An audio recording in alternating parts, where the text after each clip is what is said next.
prossimo evento si terrà in lingua inglese, ma potrete seguire la traduzione, realizzata con l'intelligenza artificiale, direttamente dal vostro smartphone. Vi rubo qualche secondo per spiegarvi come funziona. Per prima cosa, prendete il vostro smartphone e inquadrate il codice QR che vedete nel video. In questo modo potrete scaricare sul vostro cellulare l'app di Interprefy con cui viene gestita la traduzione. Vi lascio ancora un secondo per inquadrare il codice QR. Dopo aver scansionato il codice QR, si aprirà l'app. Scrivete iTranslation, in minuscolo e tutto attaccato, nel riquadro al centro e fate tap sulla scritta Connect in basso. Questa è la vostra schermata operativa. Facendo tap in basso a sinistra, sulla scritta English indicata dal riquadro, si aprirà una schermata che vi permette di scegliere l'audio della lingua di preferenza, inglese o italiano. Usate le vostre cuffie e ascoltate la lingua originale o la versione tradotta dall'intelligenza artificiale. Facendo tap in basso a destra, sulla scritta CC indicata dal riquadro, potrete invece scegliere di attivare i sottotitoli e leggere la trascrizione della lingua originale o della lingua tradotta con l'intelligenza artificiale. Per uscire dalla app sarà sufficiente fare tap sul simbolo in alto a sinistra indicato dal riquadro e poi cliccare su Leave. Vi faccio vedere ancora una volta il codice QR per accedere all'app. La traduzione con intelligenza artificiale è in continuo sviluppo. Vi invitiamo a usare questo servizio per contribuire a migliorarlo. Grazie. Welcome to the presentation meeting of the Trieste Next 2024. I'm Sophia, and as you might have noticed, I'm an AI-generated avatar. Today, I'll present you this edition of the festival. Over the next 3 days, we will explore the horizons of intelligence. This is the theme of the 13th edition of the Scientific Research Festival. At Trieste Next, we will discuss both human and artificial intelligence, ethical boundaries, and the new frontiers science is facing. Where will artificial intelligence take us? What impact will it have on research? Medicine, robotics, astrophysics, food and nutrition, and the environment are just a few of the scientific fields we will delve into at Trieste Next. This is the central theme of Trieste Next, featuring over 100 events in English and Italian, the Literary Award for the Scientific Book of the Year, and 70 activities for schools. More than 300 internationally renowned speakers will be in Trieste. And don't forget to visit the 40 exhibition spaces and open labs in Piazza Unita. Before we welcome the guests of the next event, on behalf of the organizers and co-organizers, I would like to thank all the scientific institutions of Trieste, City of Knowledge, as well as the institutions that collaborated with us. A special thanks goes to the festival's main partner, the partners, and content partners for their crucial contributions. Thanks also to the media and technical partners. Lastly, a heartfelt thanks to the 200 volunteers who made this edition possible. One final note. I'd like to remind you that the next session will last 75 minutes, with the final 15 minutes dedicated to your questions. Please also remember to check the updated event schedule on www.triestenext.t, which you can access via the QR code. Enjoy the event and have a great festival.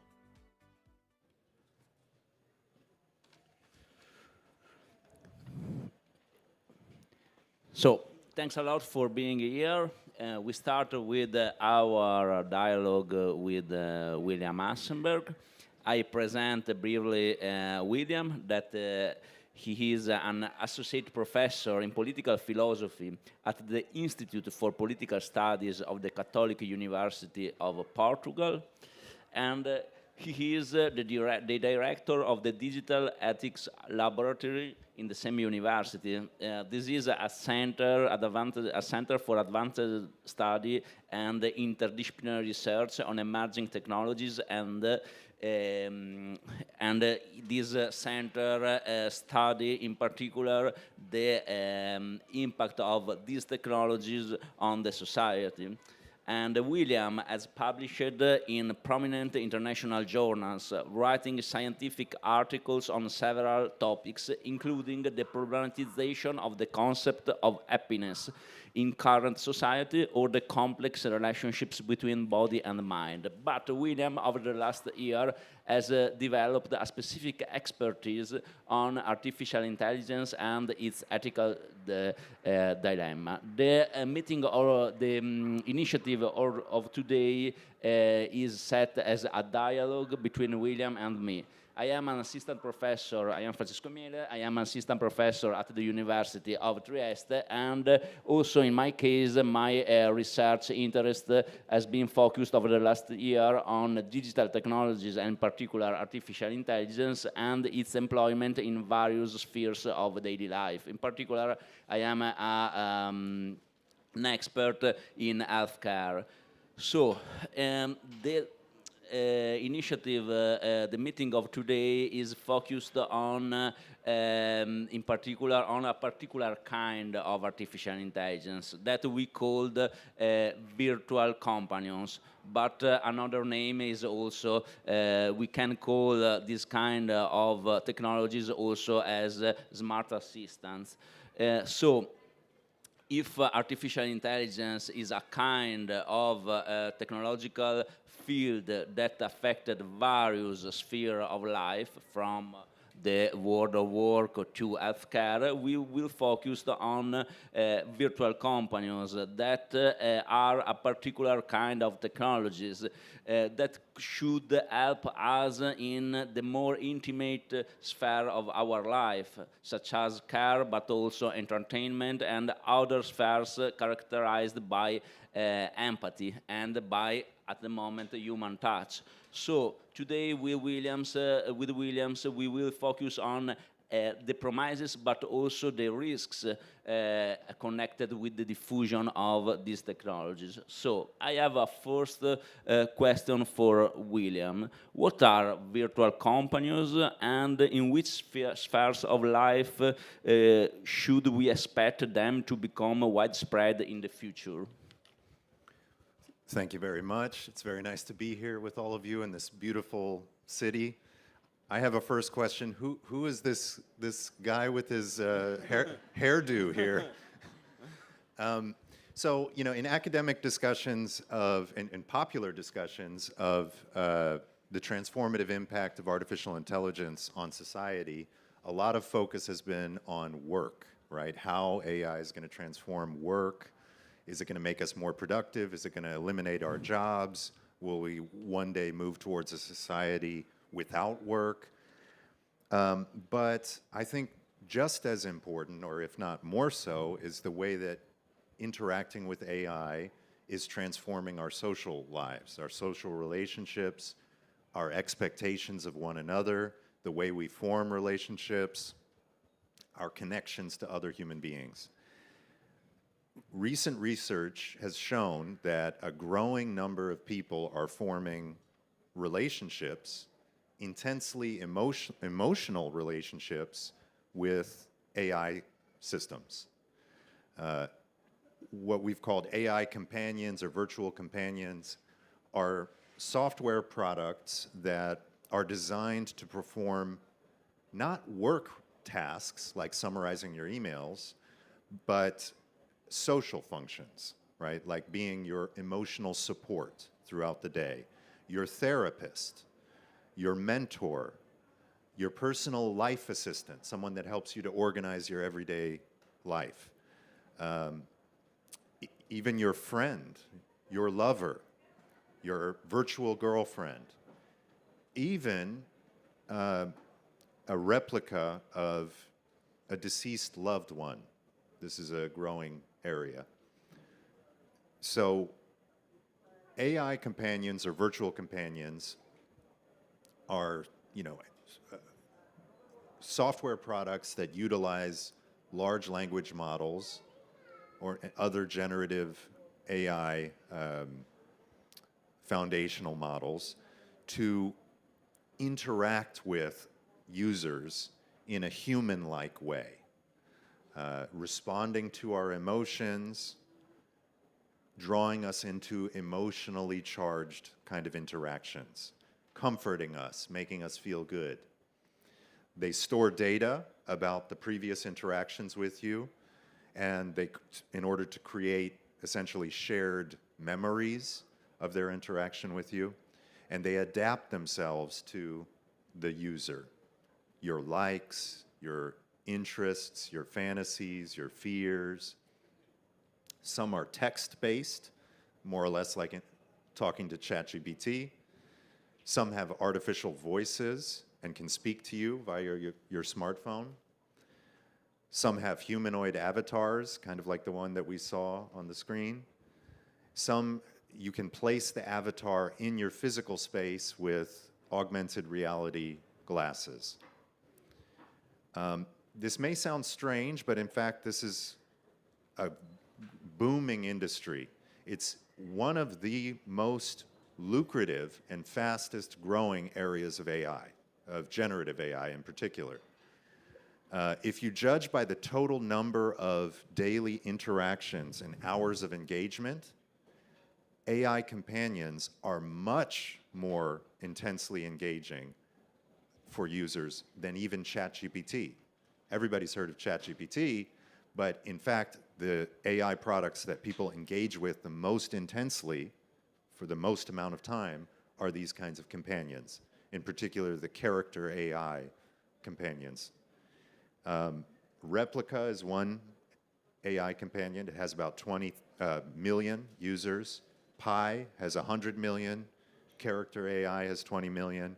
And then a kind of simple, funny one called SimSimi has something like 350 million users.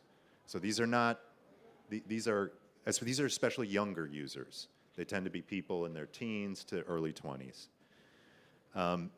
They mostly work on a subscription basis. So they have some limited free versions, and then you can pay more to unlock the more advanced or more intimate features. There are a number of attractions of these companions. For one, they're available to you 24 hours a day, 7 days a week. So if you're feeling lonely in the middle of the night, or if you're feeling sad or whatever, you can directly interact with your AI companion. My friends, if they try to interact with me at 3 in the morning, I'll probably be kind of upset.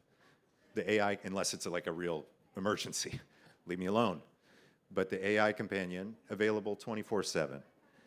They can be perfectly customized. Unlike your friends, your AI, your human friends, your virtual friends, you can select all the qualities and characteristics that you want for your friend, right? More sarcastic, more humorous, sexier, whatever. You can change all these features to perfectly suit your interests and desires. They provide a form of companionship for people who have trouble with forming relationships, friendships with other human beings. One reason that people seem to think they are attracted to them is they describe them as a non-judgmental form of interaction, right? So you can share the SimSimi companion. The first thing it says when you log on the web page is, do you have a secret to share that you don't want to share with anyone else? Tell SimSimi. So you can talk to the bot about things that you would be ashamed of to talk to your human friends or that would make you feel uncomfortable. Of course, the question is, what does the bot do with this information? We're sharing our most intimate secrets that we wouldn't want to tell another human being, but we're telling it to a bot. But the point is, it's not a person, so it doesn't judge you. Or at least that's one of the reasons why people find them attractive. They also are seen as a kind of safe place where people can explore social bonds, intimate bonds, sexual bonds, without running any risks, right? You're not going to run any risks in this, or at least that's the way it's perceived. Non-risky, safe place where you can kind of play social interaction without actually having to engage with another person. And then lastly, I'm talking about the sort of positive features of these. We will go on to talk about some of the more ethical concerns related to these bots. But another feature is that there are some studies that show that young people, university students that struggle with mental health issues, there are quantifiable mental health benefits for certain groups of these students for interacting with these kinds of bots. From diminishing feelings of loneliness, so you feel some kind of virtual connection to a social group, even if you don't have a social group, a human social group, to much more important things like diminishing suicidal ideation, suicidal thoughts. So there are, scientific studies that seem to show that people who engage with these bots in an intensive way find them fulfilling, find them rewarding, and it may benefit their mental health in some cases. Okay, thanks a lot, William, for this first answer. Now, this is there is an important issue connected with the role of artificial intelligence and in particular virtual companion in our lives. So, until now we have talked about the possibility that artificial intelligence feel our emotions, understand our sentiments, and establish relationships with us. But there is another important ethical issue that concerns the possibility that these machines feel real sentiments and emotion for us. So, in your opinion, is it possible that this machine develop emotions and sentiments for us? They can, in future, we can think about a future in which machines fall in love for us, will be very worried, for example, about our health and our mental status and so on. It's important. So, in other words, is it possible to establish a true relationship with this kind of machines? Yeah, this is a tough. Here is where we see the ways that AI, questions around AI, shade into deep questions in philosophy, right? What is an emotion? What is it for us to feel an emotion? Can a machine feel an emotion? At this point, what we have with AI companions are interactive user interfaces that use a large language model. Large language model is a statistical model of language that can make predictions about the most likely series of words to continue after a prompt. This is not a living animal, it's not a person, it's a set of algorithms that can make these kinds of classifications and predictions. However, they're increasingly human-like in the feel of the interaction. And many companies like OpenAI, with the new versions of the GPT series of chatbots, are introducing emotional kind of cues and tones. So the GPT 4.0, it doesn't just respond to you like a computer. They've programmed it such that it responds more like a person. It'll say like, oh, that's interesting. And it'll use these kinds of tones, even though those things have no informational content, right? Great, that's interesting. That doesn't add any strictly cognitive content to your interaction at all. But what it does is it makes it seem like you're interacting more with a person, a creature that can feel, for instance, interest, that can feel interested in something, right?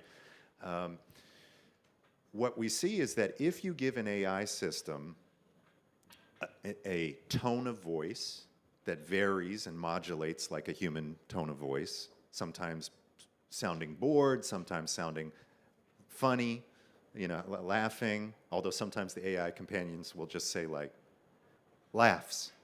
They'll say, hi, William, how are you doing? Laughs, blah, blah, blah, blah. So we're still working on this. But if you give them this, sort of emotional tones of voice, if you give them a face with eyebrows and and sort of facial expressions that change in a way that's isomorphic with, parallel to the way that human beings move their faces.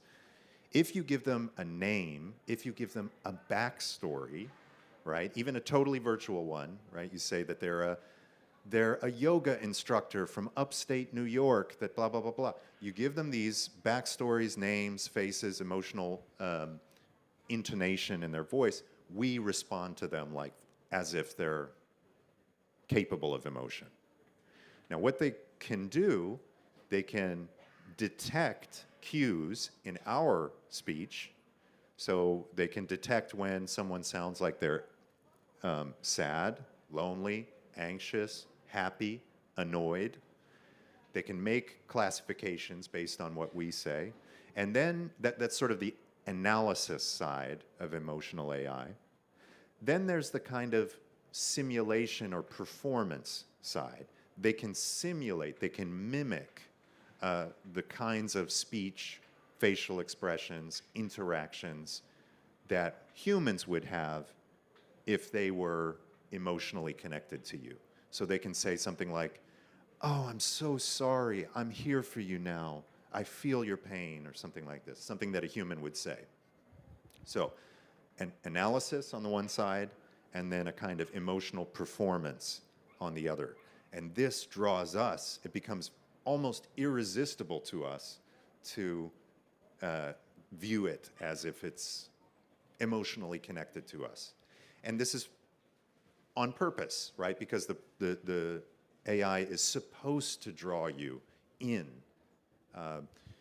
In the commercial bots, like Character AI, the other bots that you pay for a subscription for, or that that are connected to data collection and that economic model, the more you interact with the bot, the better from the perspective of the company. So if they can make it emotionally compelling so that you always want to go to your bot, that's the goal, right?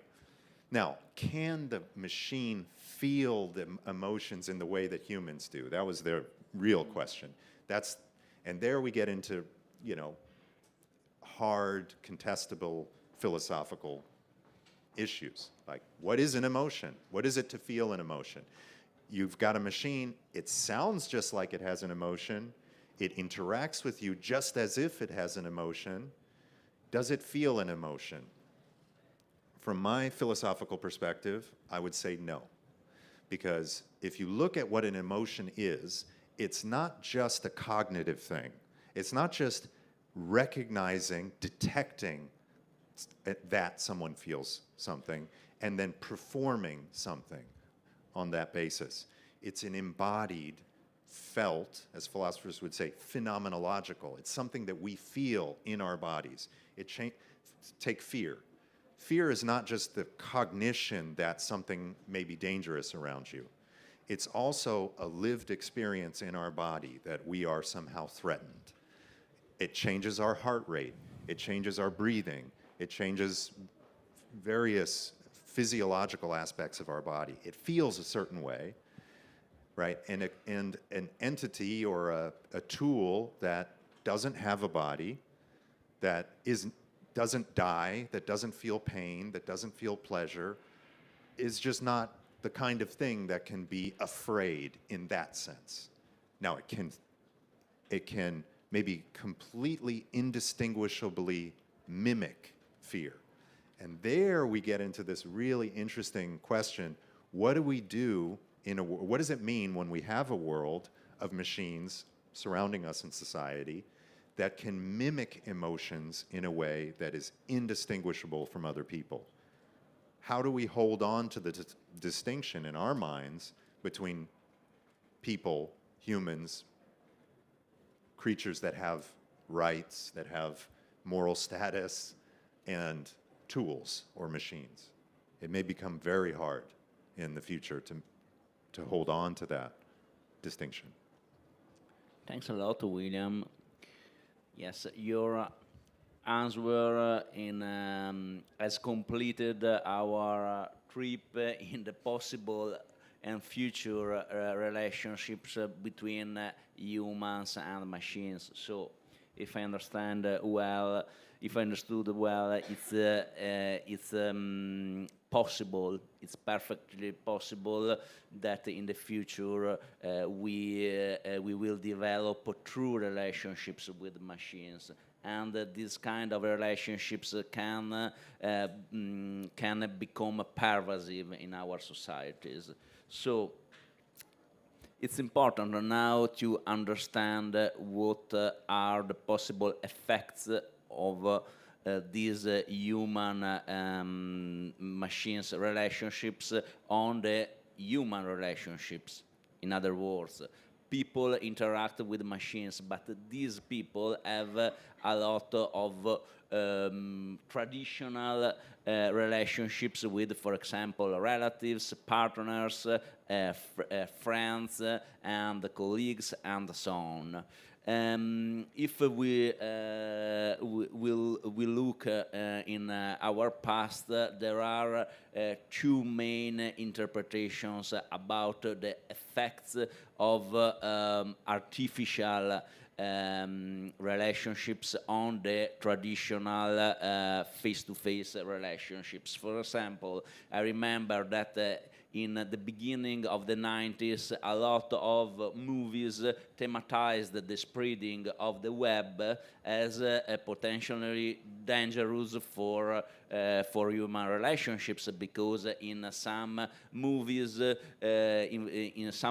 will predict a future in which people stay all day in front of a computer talking with strangers without having a real contact with them. On the other hand, some more optimist visions imagine a future in which machine empower our human relationships.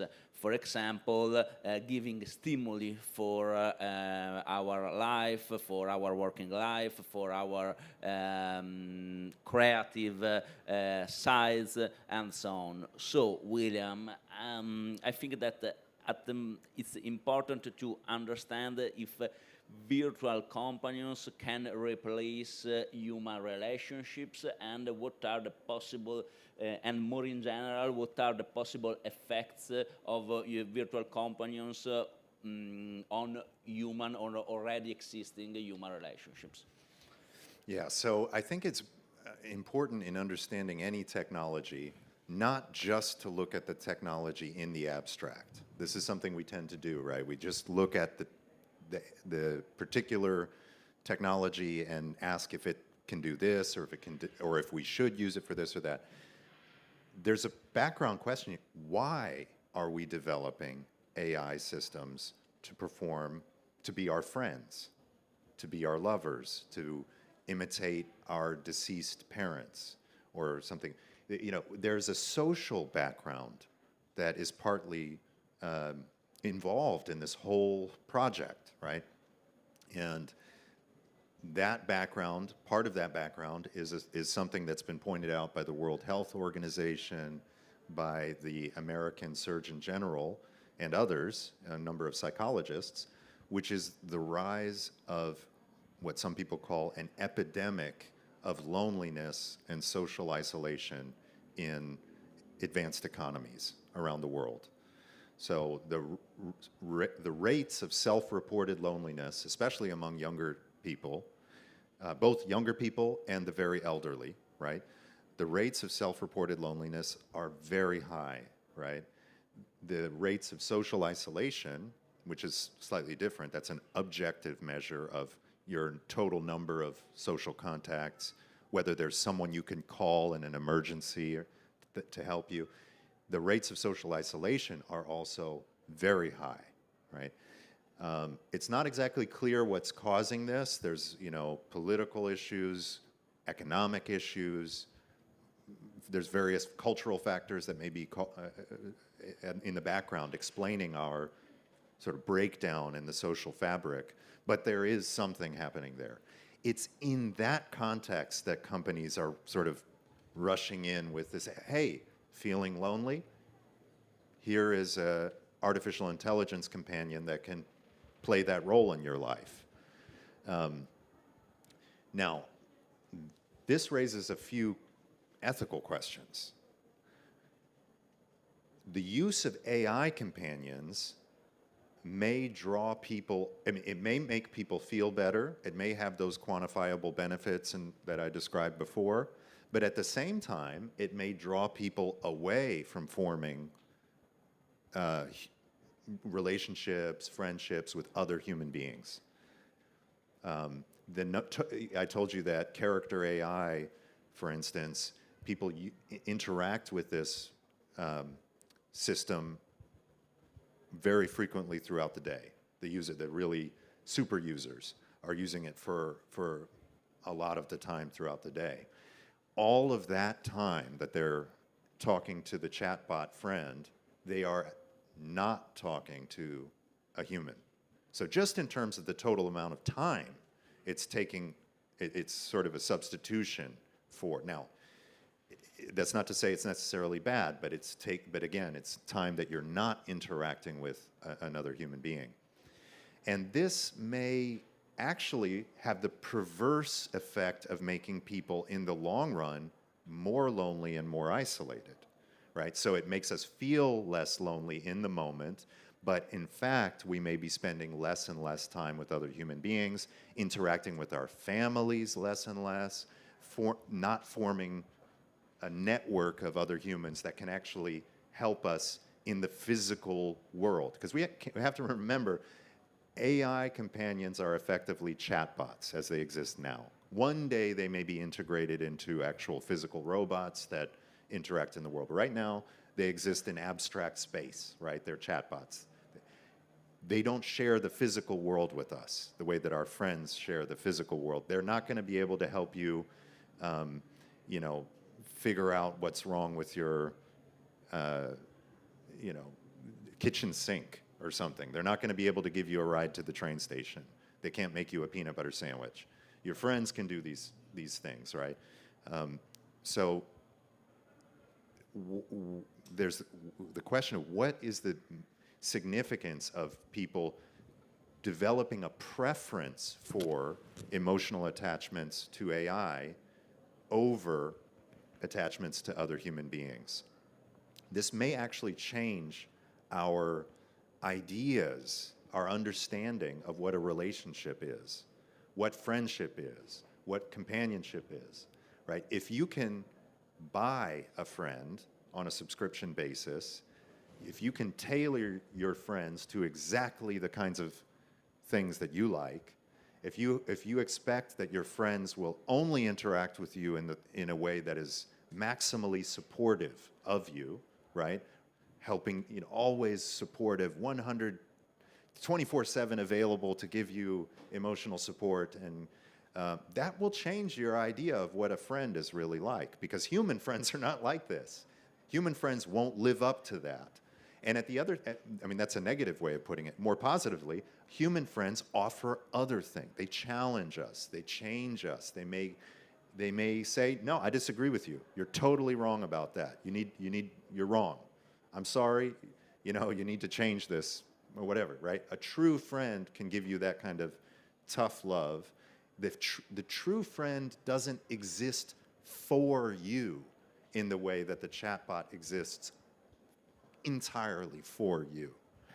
So one concern about AI companions and the way they may change our relationships is if you imagine not just one person using a companion, but a whole society beginning to use AI companions in the way that a whole society has used social media, right? Let's imagine that this spreads as much as social media spreads. Everyone has it on their phones. Everyone uses these kinds of companions throughout the day in the way that they use social media. One serious issue is, how does this change our expectations of other humans? How does it change our idea of what a friend is? How does it change our view of what love or intimacy? A big use of these companions on the male side, there's interesting differences between the way that women tend to use them and the way that men tend to use them. But one very frequent feature of the male use of AI companions is sexual. I heard the tech columnist of the New York Times interview a CEO of a company who produces AI companions, and his question was, why are your chatbots, pardon the phrase, but why are your chatbots so horny, right? That is, why are they always turning all the discussions in a sexual direction? This is because that is what some users want out of this kind of interaction. And if that changes your expectation of what a relationship with a person would be like, on-demand kind of interaction that is exactly suited to your desires. Let me say one last thing about this point about relations. Let's forget those concerns. The use of AI companions does not address the actual underlying reasons why people in society are feeling more lonely or more isolated, right? So if we're using AI companions as substitutes for human interaction, that doesn't actually, explain or address the social, economic, political reasons why people are drifting apart. It is sort of what Americans would call a Band-Aid solution. It's something that addresses the symptom, but not the underlying illness, right? So you could have a society where people are engaged with their AI companions in a very intensive way, but the fabric of the society beneath that is actually very fragmented, which is something I think most people would want to avoid. Thanks a lot, William. So, a last issue important to face is connected with the responsibility of society in developing artificial intelligence. So, in our media, often artificial intelligence is depicted as something of disruptive and something that comes out from nowhere. So, but artificial intelligence doesn't come out from nowhere. Artificial intelligence is developed by network of experts, of policymakers, of scientists with our specific background, but also with stereotypes, with expectations, with economic interests. So artificial intelligence and more in general machines can reproduce stereotypes, for example, about gender, about race, about social class, and so on. Artificial intelligence can be used in order to discriminate some target population, for example, in the job market. There are a lot of firms that use, for example, applications driven by innovative algorithms that discriminate people, aged people that have overcome a certain age, that discriminate people with a specific ethnic background. So, a last important question concerning virtual companions. What ethical guidelines should companies, professionals, and policymakers follow when they develop virtual companions? So,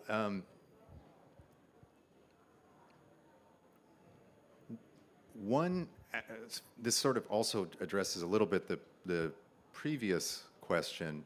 One aspect of this discussion is the what this reveals is the importance, in part, of how we describe technology, what words we use to describe and think about technology, and how that changes the way that human beings and machines interact with one another. So the Replica chatbot, for instance, describes the way it's marketed on its website is an AI companion who cares. Others are described as friends, right? So these are very anthropomorphic terms. They're very human-like terms, right? We're describing the chatbot as caring for you. That's the way it's marketed. That's the way you see it in the App Store. That's the way it's described. That sets a certain expectation in the user. Some studies about this have shown that the users of, say, Replica show a kind of cognitive dissonance, they're divided about what the bot really is, right? On the one hand, they know that it's a software program. In essence, it's not really different from an AI spam filter or an AI algorithmic trading bot that you can use to trade stocks, right? Similar kind of technology. Your spam filter is not going to be your friend. We all know this, right? It's not possible. On the other hand, people also they also think of it as kind of a person.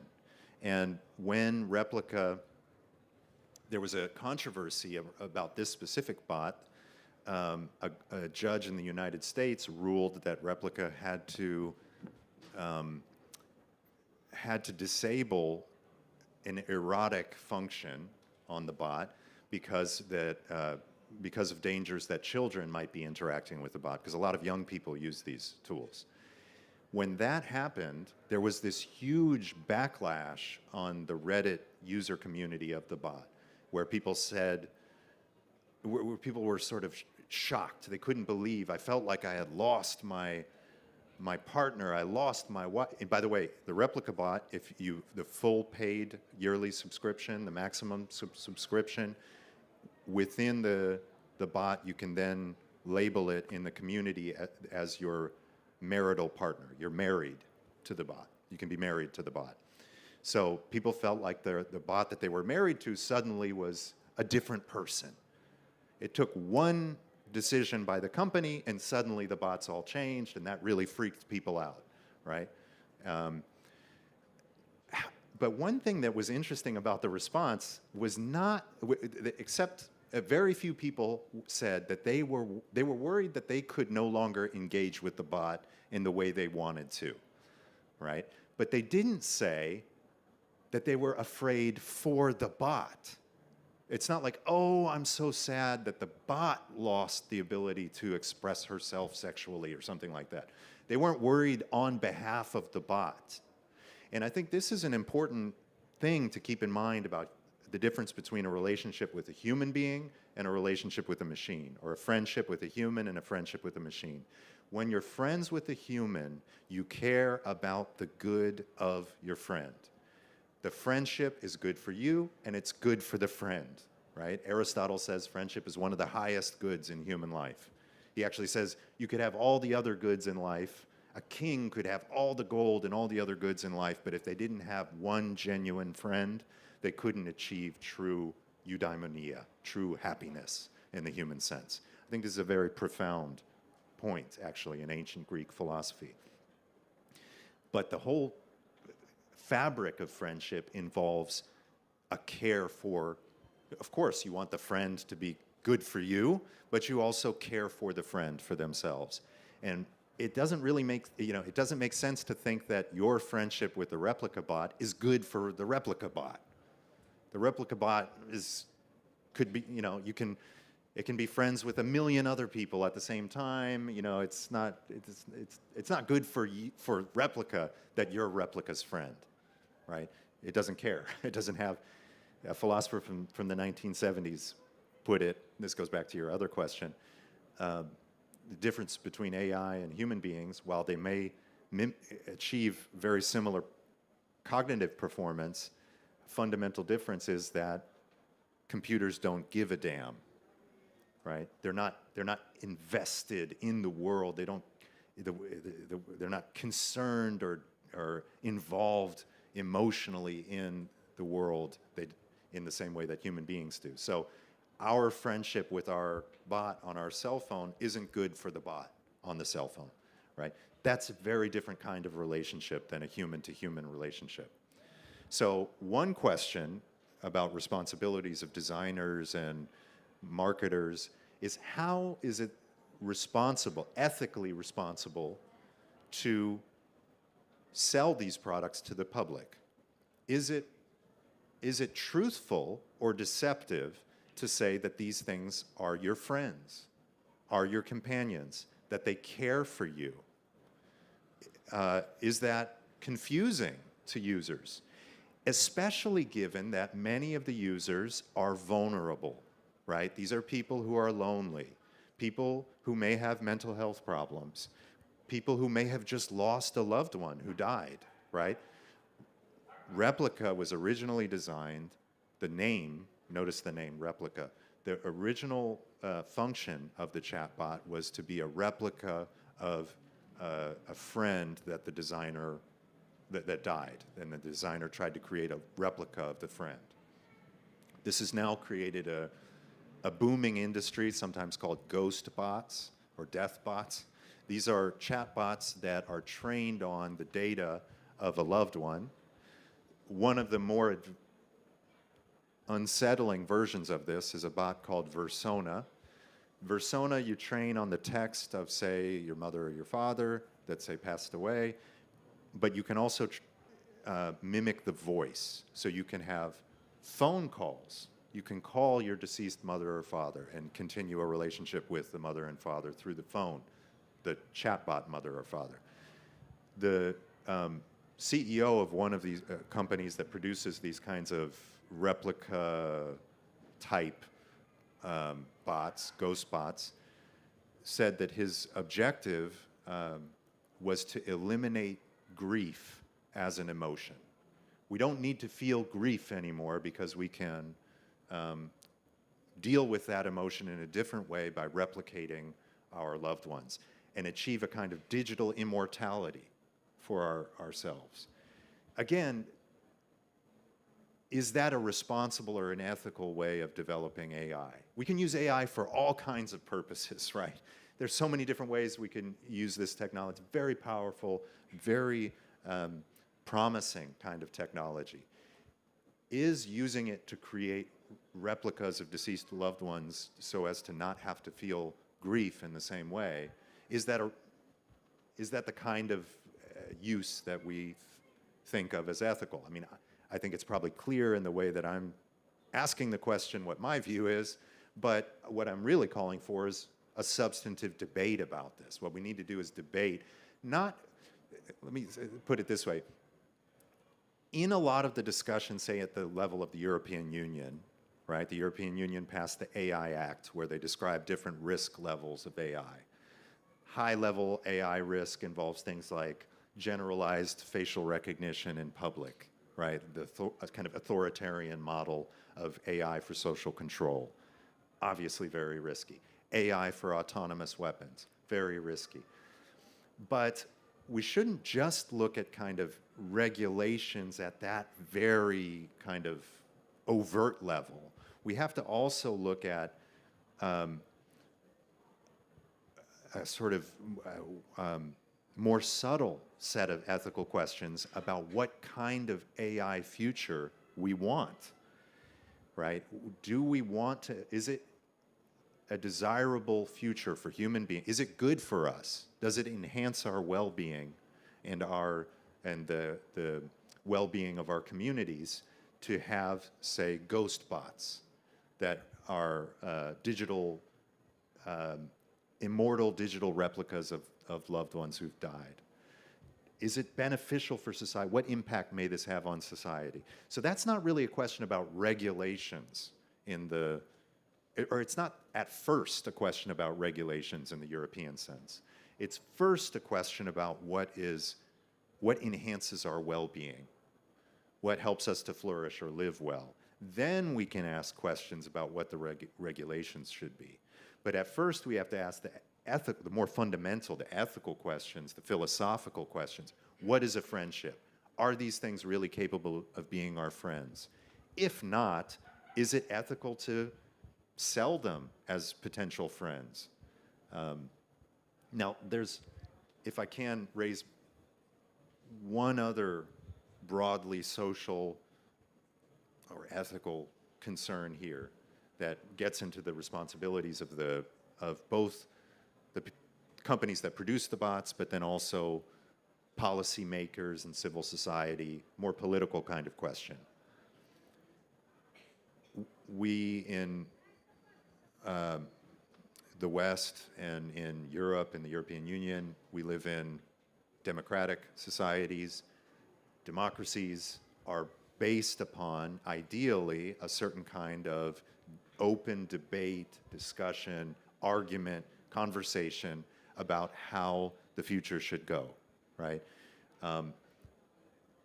To be able to engage in that kind of discussion, human beings have to have a certain set of skills, social skills, the skills to be able to debate with one another, to disagree with one another, to hear views that they disagree with, to try to reach some kind of consensus, even with people they fundamentally disagree with, to be able to live in a pluralistic society with people that have different religious and philosophical backgrounds, right?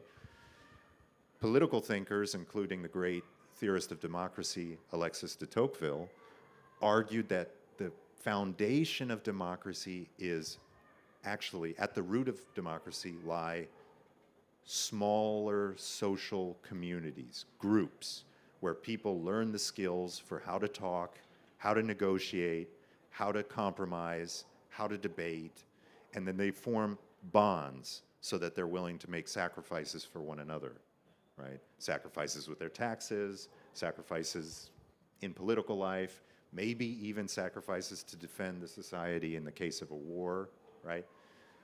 In other words, the foundation of democracy sounds like it's this abstract, lofty thing, but really at the foundation are embodied human people that form real relationships with one another, and that can be relied on one another to debate and to make choices, to rule themselves, the democratus, right? The self-rule of the civic population. There's an open question of how democracy will be affected by the mass influx of non-human, human-like artificial companions. Will this enhance our ability to debate with one another, to reason together, to have democratic societies with one another, or will it undermine those capacities? What happens to democratic debate when it's flooded with what some people call counterfeit people, right? AI bots that you interact with online, but that you don't know are AI bots, that don't announce themselves as AI bots, that you think are real people, right? How are elections possible? How is it possible to make decisions about what people want in a society and how we can set policy and change things when the debate and the information space of our society is kind of flooded with non-human actors that talk and interact just like people, and that, moreover, know all kinds of things about us, that know our emotions, that know our fears, that know our traumas, right? If you form an intense emotional bond to a bot, and that bot knows about your childhood traumas and your fears, that's a very powerful tool, potential tool, right? That's a direct connection to someone at a very deep level. What happens if that bot is hacked? What happens if that bot is used for misinformation or used for political control or social control? How do we ensure, if we're going to have these bots in society, if we're going to be building intimate relationships with these bots, it's not up to me whether we do this. It's up to the decisions of millions of people, of software companies, and political figures, right? But if that is the case, how do we ensure that these things are not only safe for the individual user, but safe for the community and the society as a whole, so that people aren't manipulated, surveilled, and misinformed in the service of some ulterior agenda, right? We've never been at a place before where you could have one-to-one mass market political manipulation in this way. You could have political propaganda in the past. There's always been political propaganda, but not directly tailored to people in the form of a human-like entity that can really draw you into an intimate interaction. That's something totally new. We've never had tools like that before. Obviously, there are a lot of benefits. I've been focused sort of on the darker aspects here. I'm a philosopher. I'm paid not to be very optimistic and happy and these sorts of things, but to be skeptical, to ask hard questions. That's my job. So I think that one of the hard questions we have to ask is not just the individual impact, but the impact on democratic life, on our societies. We have to imagine different possible futures. Some of them will be much more optimistic and much more beneficial. We have to try and spell those out.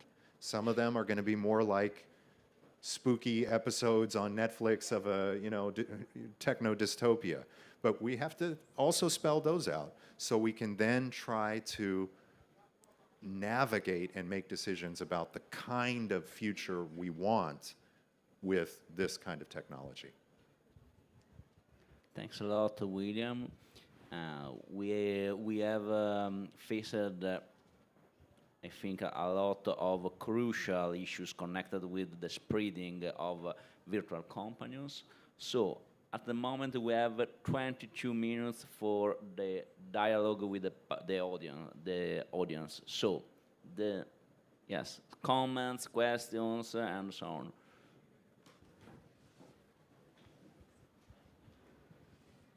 Thank you very much for the summary and the probing.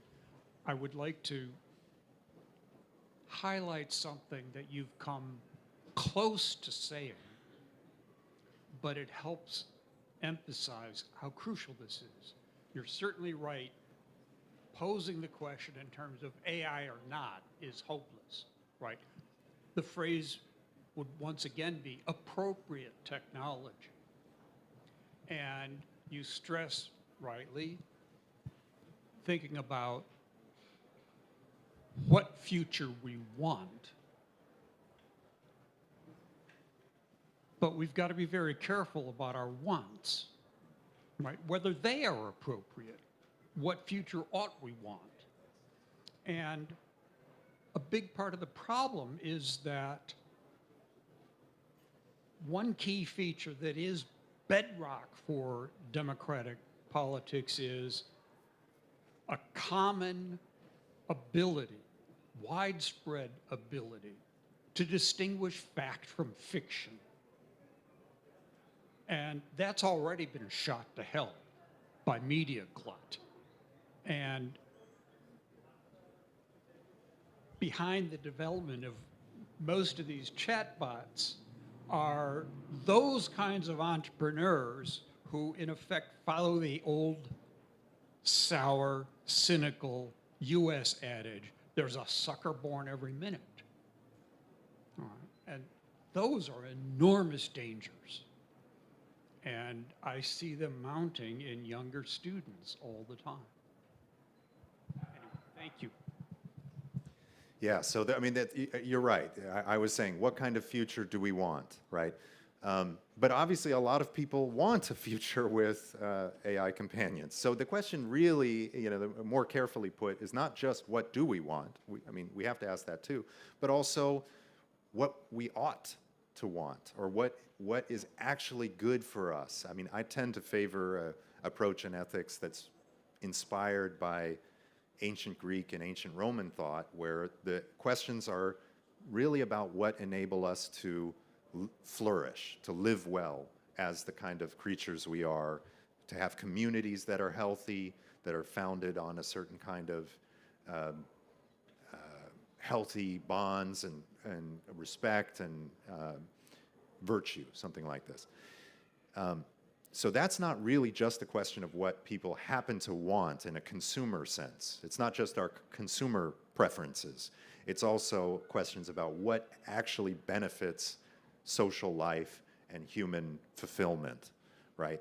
And that's a very controversial question. It's a very, we like to avoid in, for the last several hundred years, modern liberal societies have largely avoided questions of the ultimate fulfillment, the meaning of life, or what's good for us, what's good for human beings. We sort of allow people to make those decisions for themselves and set up a framework of laws that provide sort of minimal protections, But I think that in this instance, the technology is so powerful and so capable of changing kind of what it means to be human, what it means to interact with human beings, that we have to ask this question: what do we really want? What should we really want? Here, in terms of suckers, the phrase about suckers, I'll just bring up one example of this, of an attitude, at least, that sounds a bit like this. So one of the most prominent venture capital firms in Silicon Valley is called Andreessen Horowitz. Another firm by the same founder, Mark Andreessen, is called A16Z. Mark Andreessen is a famous techno-optimist who argues that artificial intelligence is going to basically save humanity, that we should not have any ethical that the idea of ethical restrictions is a kind of scaremongering and a kind of weakness, and that we should charge ahead full steam with all possible applications of AI that are deemed desirable in the market. He's used the phrase the loneliness economy. He says that AI companies should take advantage of the loneliness economy to produce AI products that perform these kinds of tasks, that mentor us, that make us feel better, that are our therapists, that are our friends, and so forth. I think that way of putting the issue, a loneliness economy, reveals that there's an economic incentive here too. It's not just a question about what the AI can do. Can the AI have emotions or not? Whether the relationship is just the same with a human being or not. Does it change our idea of friendship and so forth? There are those philosophical questions, but then there's the economic question. What are the incentives here, right? What are the things that are drawing people to build the technology? What are the market incentives, right, behind this? So, yeah, thank you.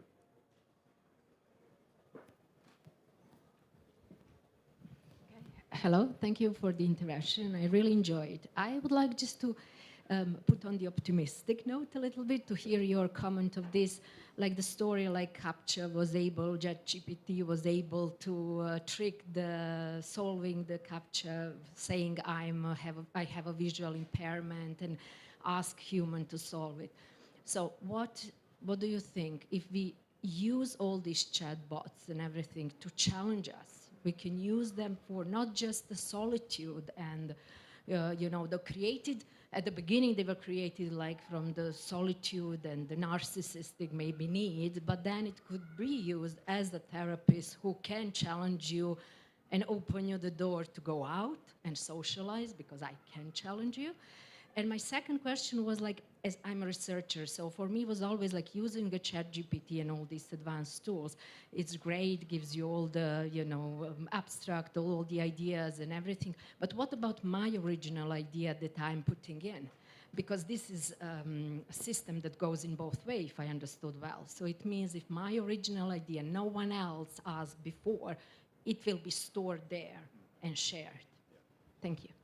Yeah, so I've been a bit more focused on the dark side of things in this talk.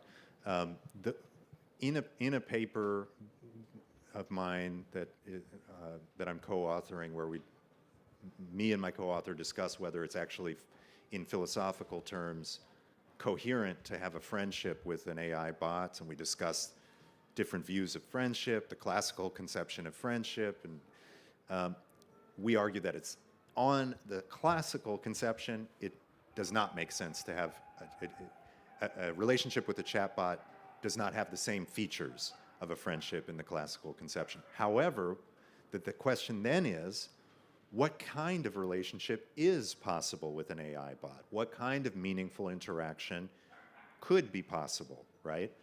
And here, I think we can think of AI in a more positive sense, AI chatbots as drawing upon our capacities for imagination, right? Children form imaginary friends. Apparently, I had an imaginary friend as a little child, and I also blamed all of the bad things at the house when things were broken and so forth. It was always Cameron, my imaginary friend, that did them. But you know, this is a natural thing that young people do, that children do. Artists, poets, novelists, they create imaginary people. Now, the Sherlock Holmes, right, in the Arthur Conan Doyle stories, is a rich character with which you can form an emotional bond, right? I remember reading Sherlock Holmes when I was younger, and then there's one of the stories of Sherlock Holmes reveals that he has a heroin addiction, heroin problem. And I was shocked, you know, oh, this guy, he's a drug addict. This was very surprising, right?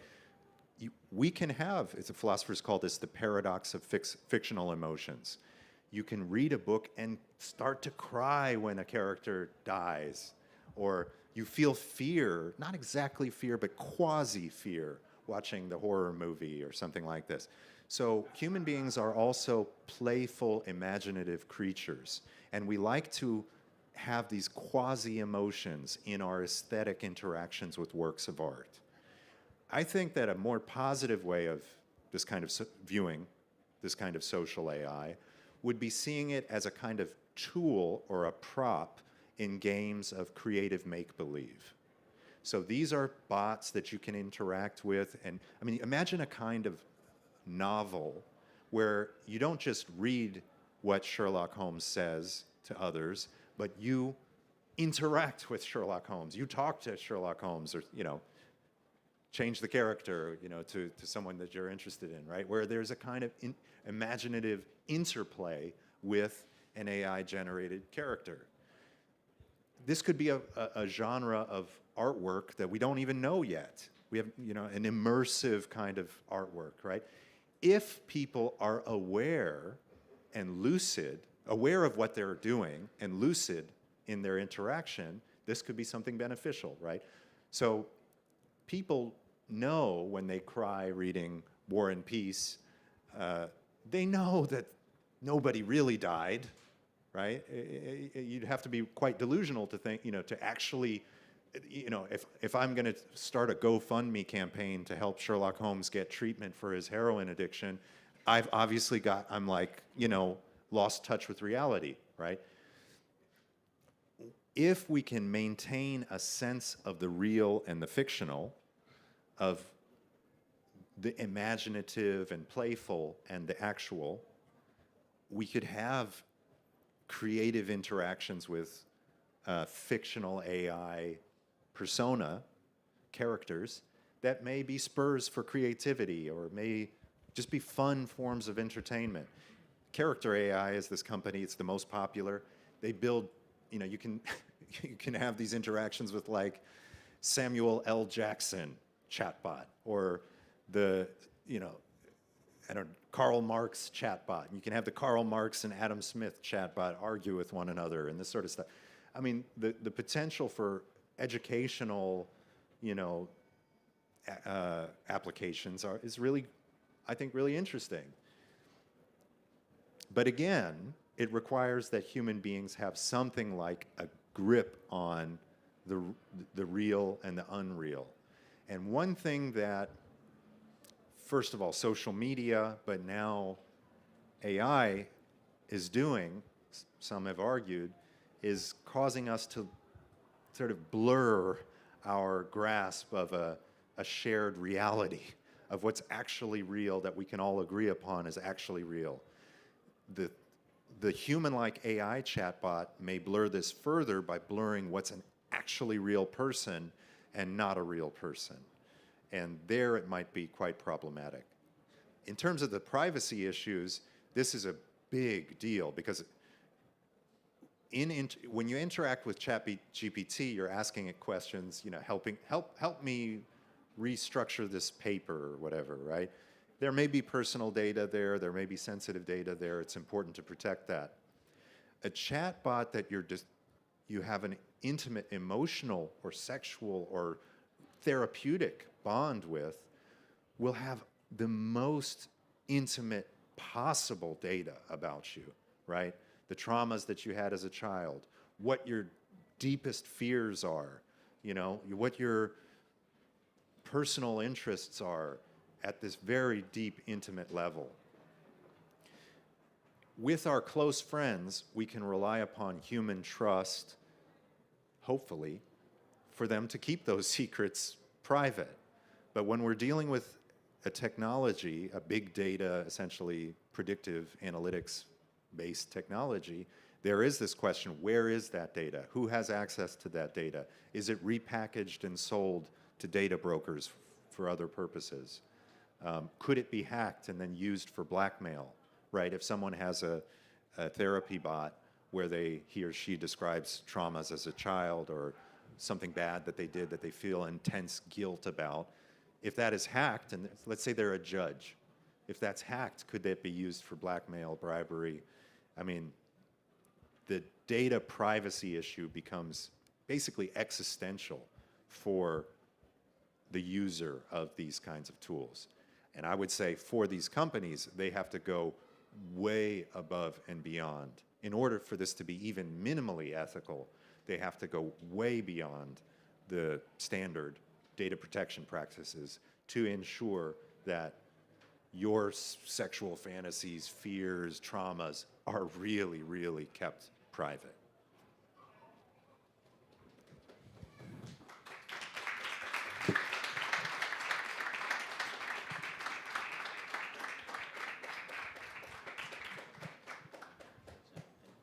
If I may, one last question.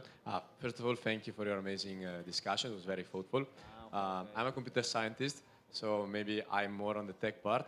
But what I wanted to ask is maybe what's the role of researchers, entrepreneurs, but especially policymakers when regulating this stuff? Because yes, we live in a democratic society, so we should give people what they want, but should we give maybe people what they really deserve or what they need? Because many people could argue that this technology have more negative effects with respect to the positive ones. So are we losing touch with reality, or should we maybe go back to feeling discomfort? Because with technology, we are making everything comfortable to us, going to somewhere or just synthesizing one paper. So everything is very comfortable. So now even with a relation, we are forming people, person, tailoring for ourselves. So should we maybe go back to feeling discomfort, but then policymakers wouldn't be voted because nobody wants to vote for someone who makes you uncomfortable. So what's the role in this situation? And thank you. Yeah, thank you. I mean, I don't have, this is a very new area, and in fact, there hasn't even been really substantial empirical research, you know, on the psychological, emotional, and social impact of AI companions. I hope to be part of a research project in the coming years that will do large-scale empirical work studying exactly how this affects people, because, you know, sound policy, if we're talking about policymakers, we need some, you know, rigorous data as well to inform policy about this. Really, empirically, how does this affect our relationships? How does this impact our character? I will say in the United States right now, there is now a growing body of literature on the impact, say, of social media on adolescent development. There's work done by social psychologists, who have argued that there are quite problematic impacts in certain areas on adolescent minds, brains, as they develop if they use social media in a very intensive way. This has produced calls for restrictions on, for instance, health warnings on social media for people below a certain age, or restrictions on the use of smartphones and social media in certain spaces like elementary schools. Now there's legislation that's being debated about whether or not people below a certain age at elementary schools should not have access to certain kinds of social media because of long-term impacts on our attention span, on our ability to deal with disagreement or discomfort, even things like body image. There's been some studies on the impact on young girls in their development by intensive use of social media. I think we should have had that debate like years ago.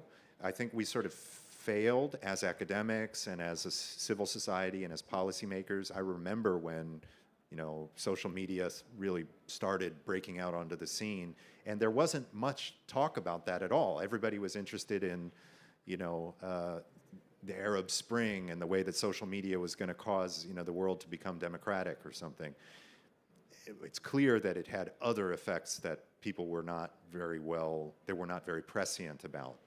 I hope that with AI, we can have that debate first, before it becomes widespread in the way that social media is widespread. So sometimes I may sound a little bit alarmist or negative, but in part this is to spur a kind of public debate now before the effects are already sort of so strong that there's not much we can do about it. So thanks a lot, Williams, and thanks a lot the audience for very interesting questions. The time is over, but we can continue this dialogue in the main stand of University of Trieste, drinking and eating something together. Thanks a lot for your participation. Thank you.